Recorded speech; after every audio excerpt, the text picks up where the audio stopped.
묘양산에는 우리 인민들의 뛰어난 실기와 재능을 보여주는 어린 육사 유적과 유물들이 많습니다. 여기가 바로 11세기 초에 세워졌다는 묘양산 보현사입니다. 묘향산 보현사기의 비문에 의하면 황해도 사람인 탐밀이라는 중과 그의 제자 굉학이 촌 42년에 이조를 세운 것으로 전해지고 있습니다.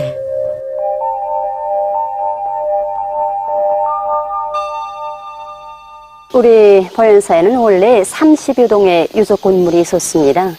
해방 후 주체 36, 1947년 5월 3일 처음으로 보현사를 찾으신 오보이 수령님께서는 묘양산에는 문화유적 유물들이 많은 곳만큼 박물관을 내오고 잘 보존 관리하도록 하여야겠습니다 라고 하시면서 여기에 묘양산 육사 박물관을 창립해 주셨습니다. 그때 당시는 30여 동의 건물이 있었습니다. 예, 그런데 지난 전쟁 시기 미제의 폭격으로 14동의 건물과 7,400여 점의 유물이 불탔습니다. 그때 이 만세로와 저 앞에 있는 중심 건물인 대웅전도 완전히 불타버렸습니다. 전우요 보이수련님께서는 여러 차례 다녀가시면서 대웅전과 만세로는 건축술과 조각미술에 있어서 세계에 자랑할 만한 건물이었는데 미국 놈들이 불태웠다고 하시면서 사진이 있으면 꼭 복구해서 우리 후대들과 세상 사람들에게 보여줘야 한다고 교시하셨습니다. 그러니까 당시에 그 사진이 다 남아있었어요? 네, 옳습니다. 우리 해방 후에 묘양산 육사박물관이 창립되어 있었기 때문에 그때 당시 사진과 설교도를 비롯해서 남아있었습니다. 지금도 보현사의 비속들에는 지난 조국해방 전쟁 시기에 감행한 미제의 야수족 만행을 고발하는 총알자리가 그대로 남아 있습니다. 이곳은 보현사 경내에 들어서는 기본문으로서 당대 졸간문의 특색을 잘 보여주고 있습니다.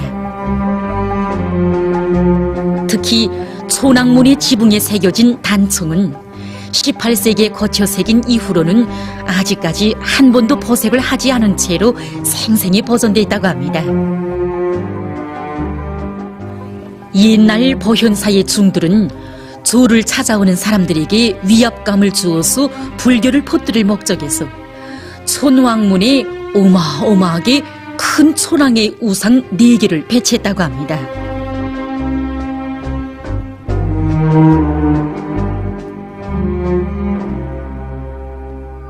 보현사 경내로 들어오는 3개의 기본문을 나서면 만세로 앞에 있는 사각 구층탑과 대웅전 마당에 있는 우아하고 매력적인 팔각 13층 탑을 볼 수 있습니다. 점이 모두 몇 개인지 압니까? 예, 압니다. 몇 개나요? 104개입니다. 이 탑은 매층의 초마 윗선과 아래선이 다 같이 량 끝에서 가볍게 튀어돌리게 처리됐으므로 매우 경쾌한 느낌을 줍니다. 지난 조국해방 전쟁 시기 미제의 야수족 폭격에 의해서 풍경과 함께 탑몰이에 귀중한 금동 조각 장식품들이 파괴됐지만 오늘은 원상대로 복구돼서 우리 선조들의 뛰어난 예술적 기교를 보여주는 유물로서 사람들의 커다란 관심을 끌고 있습니다.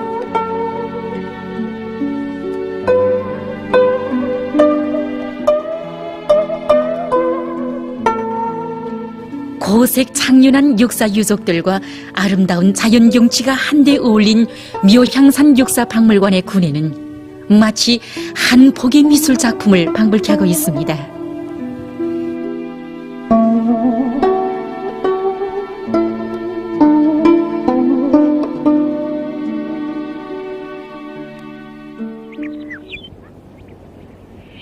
이곳은 보현사 동쪽에 자리 잡고 있는 수충사입니다.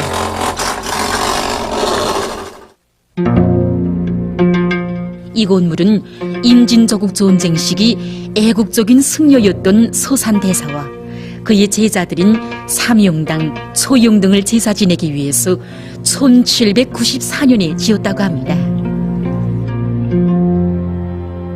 1592년 임진년에 외족들이 우리나라에 쳐들어왔을 때 보현사의 승려였던 소산대사의 나이가 72살이었습니다. 전국의 승려들을 외적 경매를 호소해서 5천여 명의 승려를 거느린 승병장으로 전쟁에 참가해서 잘 싸웠습니다. 가운데 화상이 소산대사입니다. 그 옆에 사명당과 초용의 화상이 있습니다. 다난다사한 민족사의 풍운을 거슬러 보게 하는 건축물들과 유물들을 바라보니 날 앞에 들이운 재난을 몰아내고도 솥을 부른 장검을 뽑아들었던 애국적인 승려들의 역사담이 떠올랐습니다.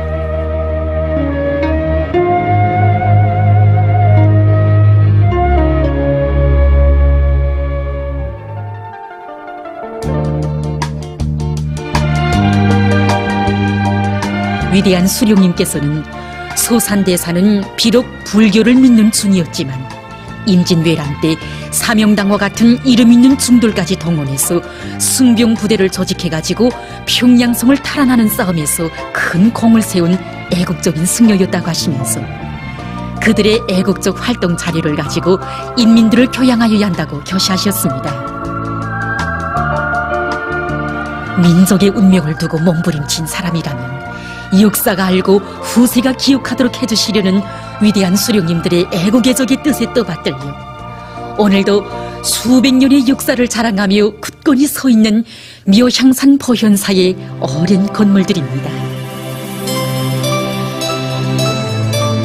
수충사는 사당 건물이었으므로 졸관들과는 구조 형식과 장식을 달리했습니다.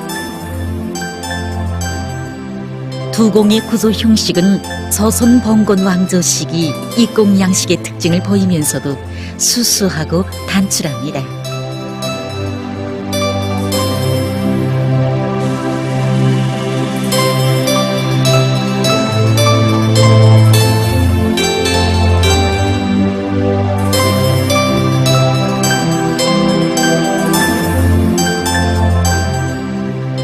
보현사의 동쪽에 위치하고 있는 룡산존입니다.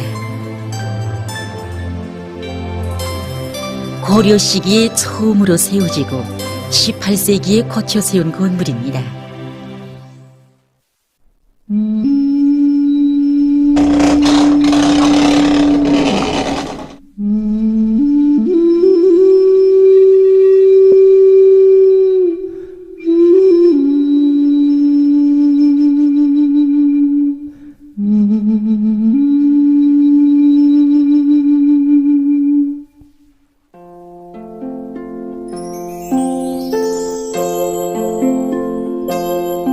보현사는 규모가 큰 졸간이었으므로 룡산존 건물을 따로 지었습니다.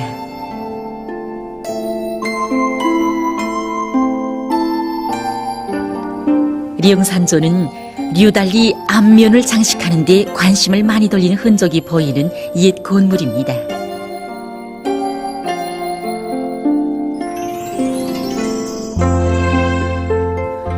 건물 앞부분의 모든 부재마다 모루무늬와 비단무늬를 빈틈없이 장식한 금단청은 건물을 더욱 화려하게 해주고 있습니다.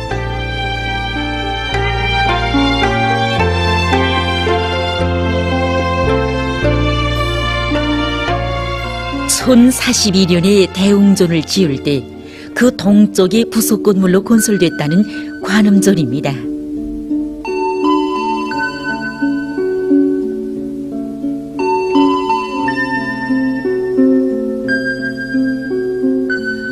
보현사 구역 내에 여러 번 화재가 있었으나 관음존만은 불타지 않고 그대로 남아있다고 합니다.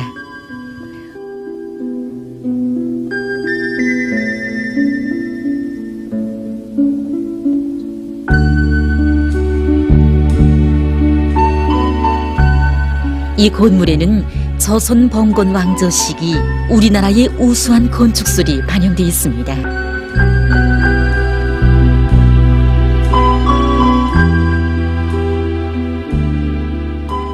건물의 앞면이 두드러지게 강조되고 전반적인 짜임새가 견고하며 지붕 형태가 경쾌한 것이 특징입니다.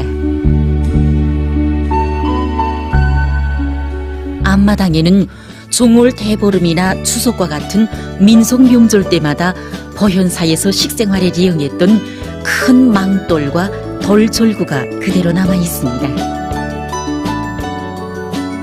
위대한 수룡님께서는 소산대사가 자주 드나들었다는 관음전과 같은 역사 유적들을 옛 모습 그대로 훌륭히 보존 관리할 때 대해서 여러 차례 교시하셨습니다.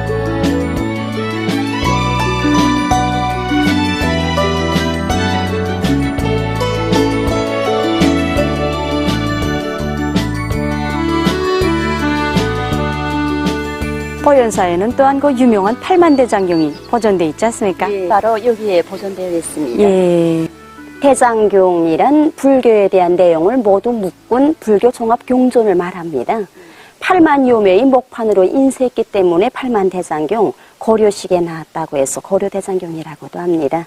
전쟁 시기 오보이 수련님께서는 조선 봉건 왕조실록 구출작전을 지휘해주시면서 이 팔만대장경도 깊은 산속에는 금강암에 옮겨서 안전하게 보존하도록 하시었습니다. 그래서 팔만대장경이 이렇게 훌륭히 보존되고 있습니다.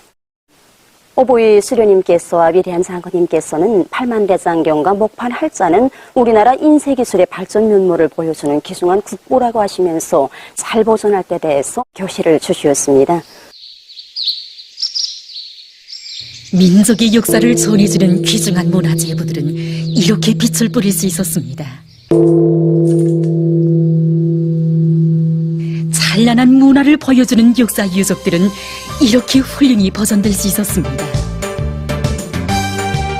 진정 민족문화유산 보호를 위해 바치오신 위대한 수령님들과 경의하는 정비서 동지의 로고의 자욱 속에 역사의 이끼 속에 묻혀있던 수많은 민족문화유산들이 자기의 옛 모습을 되찾을 수 있었고 우리 인민의 애국심을 높여주는 데 이바지 될 수 있었습니다. 교인으로서 우리나라 역사와 문화에 대해서 후대들에게 보살펴줘야 되겠구나 하고 생각하였습니다. 훌륭한 경치를 보게 되니까 정말 좋습니다. 배운 것도 많습니다. 민족의 역사와 문화는 오직 탁월한 수령의 손길 아래서만 빛을 뿌릴 수 있다는 진리를 다시금 깊이 새겨하느며 우리는 묘향산 역사박물관에 대한 참가를 마쳤습니다.